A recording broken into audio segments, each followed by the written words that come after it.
Banfield's on the west side, signing day extravaganza 2013.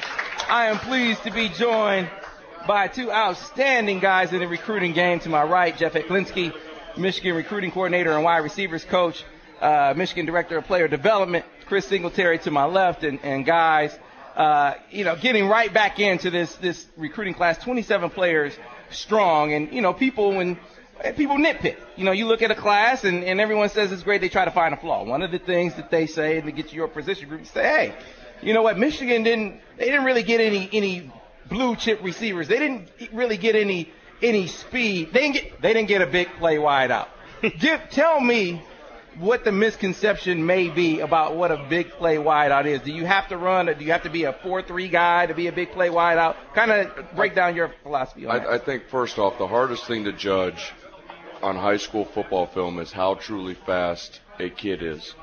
It's just hard to judge because of the amount of people that are actually running as fast as they can possibly run compared to those kids. I mean, they're usually the best athletes on the field, and there's usually one of them, maybe two, but usually just one of them. And so it's hard to compare. A guy can look really fast, and he's running by me. Let's be honest now, right? I mean, you probably look good on film if you were running by me. Okay. So that's hard to judge. I think a big point of emphasis when we recruit receivers is player development. We have the best strength and conditioning coordinator in the country in Aaron Wellman. And the fastest gains that a kid makes when he enters our program is in strength and speed. Mm-hmm. And so what we look for, the one thing that a wide receiver has to be able to do is catch the football. Has to be able to catch the football. And just look, what's Junior Hemingway known for? He goes up, jump big off. Play catches, mm-hmm. Right? So when we recruit wide receivers, the first thing we look at are ball skills. Can he extend? Can he get the ball away from his body? Can he jump? Can he get over the top? If a kid can be full stride, take off on one foot, get over the top of one or two guys, adjust to the ball, torque his body, go catch it in his hands, come down and continue running and score a touchdown, that's a pretty athletic kid. And he can do it on a consistent basis over and over and over and over again. You look at Sante York's highlight tape, and what's he doing? Yeah. Jumping over guys, making great plays, plus then you counter it and you look at it and he says, well, he plays on both sides of the ball. He'll stick his face in contact. He'll knock the heck out of it. He has a DB, and he can do this as a wideout. And that's a kid that's very intriguing to us. Mm-hmm. Okay. Now, then when he enters us, I mean, they do call us coaches for a reason now. Okay. We have to coach these kids. They're not going to know the techniques and the fundamentals from a receiver standpoint. They're just not going to be taught that in high school. And so, that's where it comes in that we got to develop them as players. But they have natural instincts to be able to catch the football. A wide receiver that can't catch the football, that's a bad deal now. Right, so hey, a wide receiver that can't catch the football is a defensive back. So they a lot of the same critiques that we're hearing about this year's receiving class, we heard about last year's receiving class. You had the fortune of coaching Amara Darboh, J.U. Chesson for a year. So what maybe don't people know about the guys you already have in the fold? I mean, you got some fast guys with ball skills here now, right? Right. And they're developing, and that's what you want. Some of these kids are going to come in and play early. Amara played. And Amara played because we knew, number one, we needed a wide receiver to play this year, and we needed a kid that was going to gain some experience because we knew going into next year with losing Roy, we were going to need somebody who has been on the field and done some things special teams wise for us too. So now we have Amara coming in. He's got game experience. So now throughout the spring, we're working on getting him catching experience and big play experience.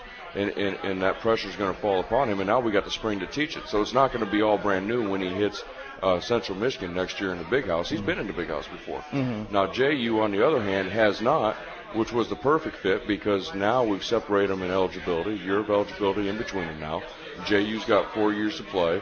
He was a little bit more on the raw side, but I'll tell you what, from a speed and an agility standpoint, I mean, you talk about fast. JU came here and he ran in the mid-4.4s. I mean, that's pretty fast now. Okay, so I mean, you're not getting a whole lot faster, and so, but again, it comes back to can he catch the football? Because if he can't catch the football, you're not a receiver, and so that's what we're building this also. And if you look at all the kids, if you look at Jerron, if you look at Sante, and if you look at Demario, All those kids make plays catching the football in their hands away from their bodies, and all those kids are on the field almost the entire game playing both sides of the ball, and so then they bring value in the special teams game. Mm-hmm. You know, they're returners, they're punt blockers, they're guys that are on kickoff return on the front line blocking. I mean, there's a lot more that goes into this than just, okay, can I run straight ahead fast? Mm-hmm. Okay. Now, believe me, I like them straight ahead fast too now, don't get me wrong. All right, so guys, look, do this for me, because rarely do you guys get a chance to talk about what your impressions are of the rankings or the ratings.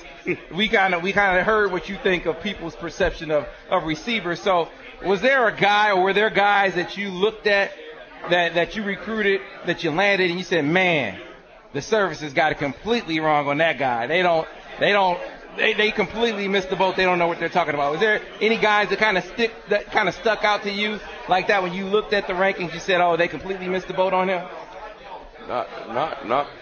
You know what? I know you really don't. You know, rankings aren't the be all end all. No, because you guys got a job to do too.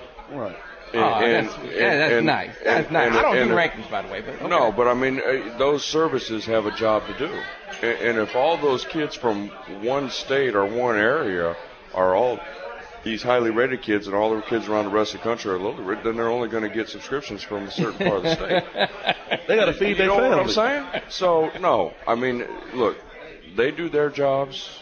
You know, that's why they get paid to do their jobs, and that's why we get paid to do our jobs. And our jobs at the end of the day are to bring the kids into the University of Michigan that we feel best fit and are going to help continue build the brand and put Michigan football into the national spotlight on a greater level.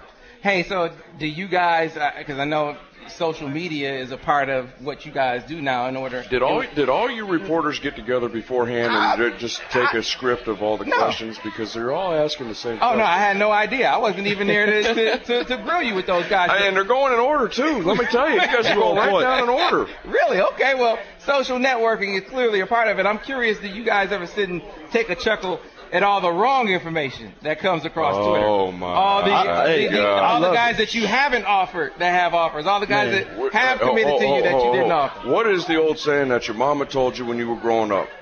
Don't believe everything that you read, right? You talking about hilarious? Just because somebody tweets it doesn't mean it's true. Tweet, Twitter, I'll leave it at Facebook? that. I'll leave it at that. Man, it is. It's like a tweet. It's like a tweet is. It's the gospel truth. Yeah, it must be true. He tweeted it. It must be true. Man, we sit in the office and laugh about it sometimes. Like, did you read that? Well, what guy who was maybe the source of the most Twitter action was Henry Poggi. So I think it's fitting that we talk about Henry Poggi and what you guys, what you guys have landed in that young man. He clearly was a heavily recruited guy. Some people say he's an interior guy. Some people say he's more of an edge guy. What is Henry Poggi going to be at Michigan? Henry is a football player. That's what he is. When you watch Henry on film, he's almost like old school throwback. He don't care what he plays. He's productive.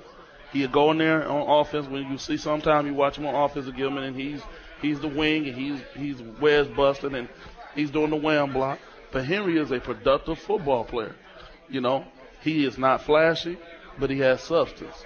And he, at the end of the day, when you are that guy that's looking at the stats, or you watching the film, and our coaches have done that, they say, man, you see how he affects the game. It might not necessarily make the tackle.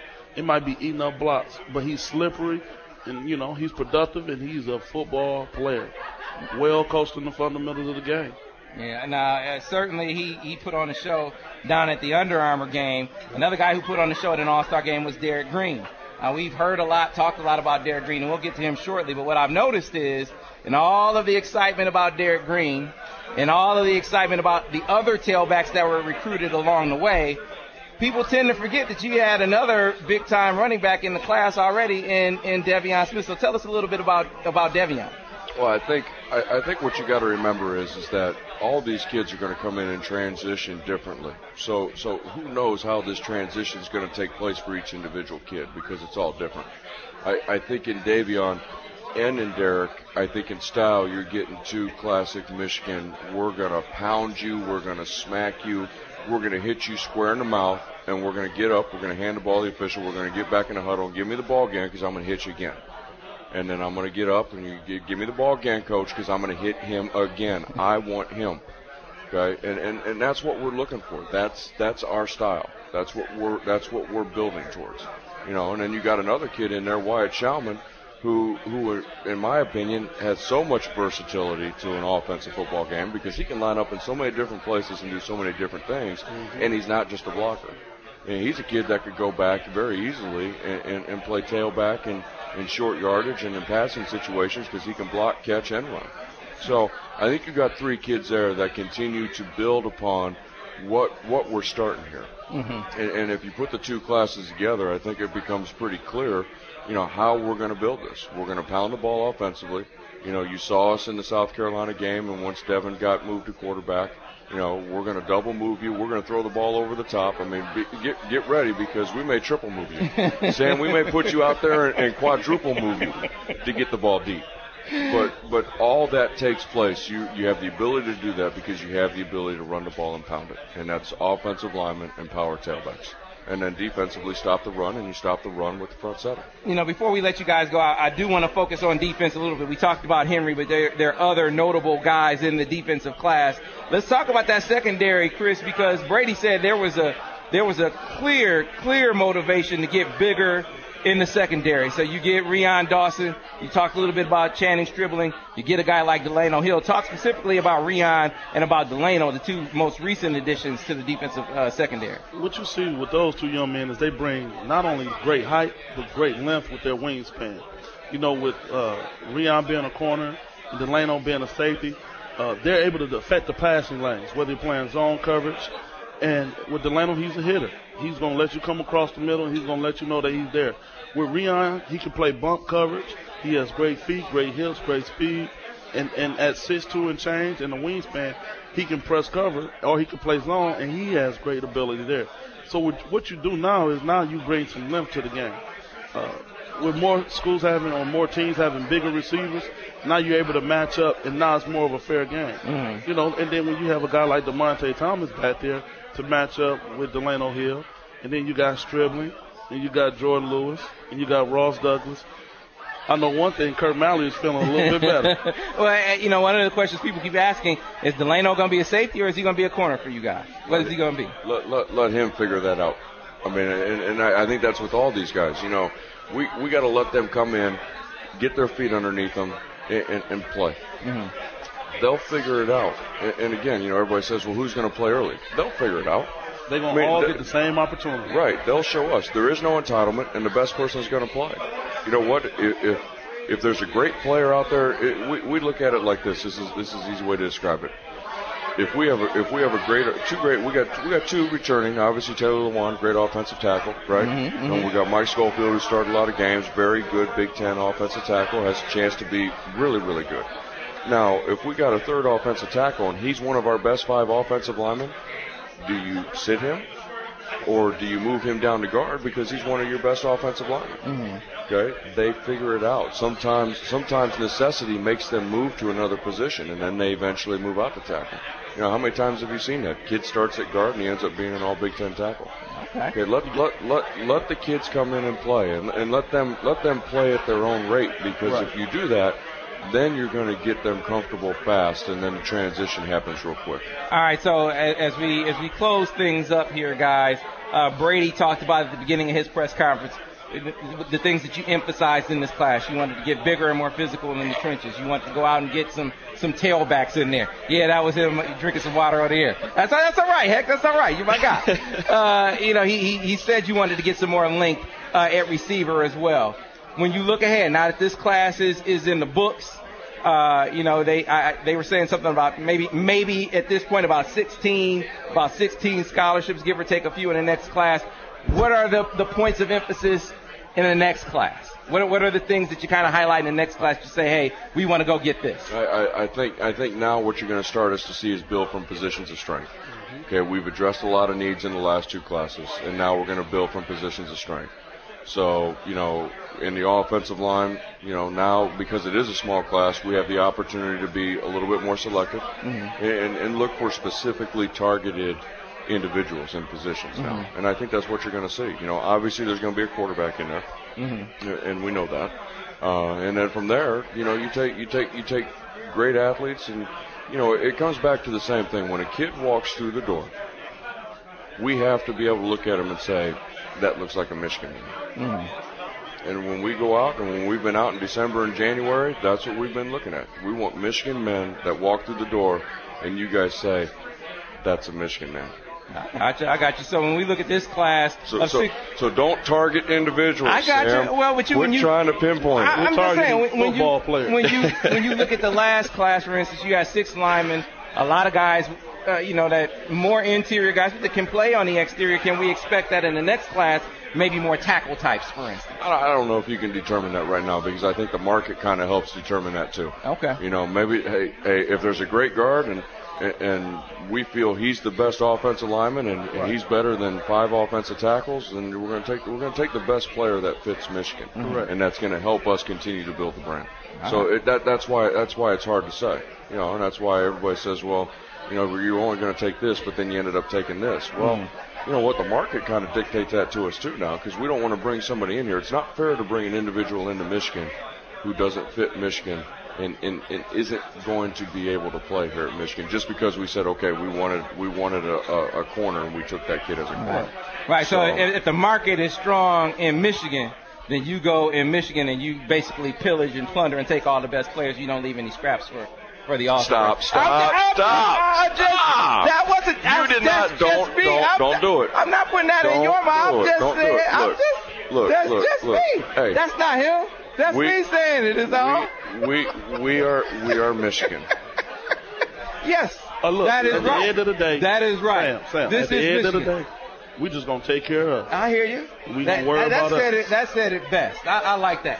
This is Michigan, and with that, guys, we can call it a wrap. It was excellent again to have put some water on you to cool you off. To have you guys back out here. Hey, you're obviously more comfortable with this, because I'm going to tell you what. Boy, ain't he? Yeah, or he's more comfortable with us, which is a bad thing. We may have to. This is purely my opinion, my take on things, not reflective of your opinions. There can be a clear separation here. And I have great relationships with coaches across the state. So, it's cool. Everything is fine. Everything is fine.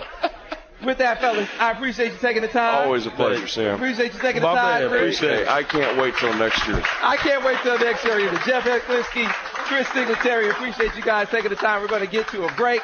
The signing day extravaganza, the Sports Bar at Van Fields on the West Side. We'll be back on the other side here on Sports Talk 1050 WT.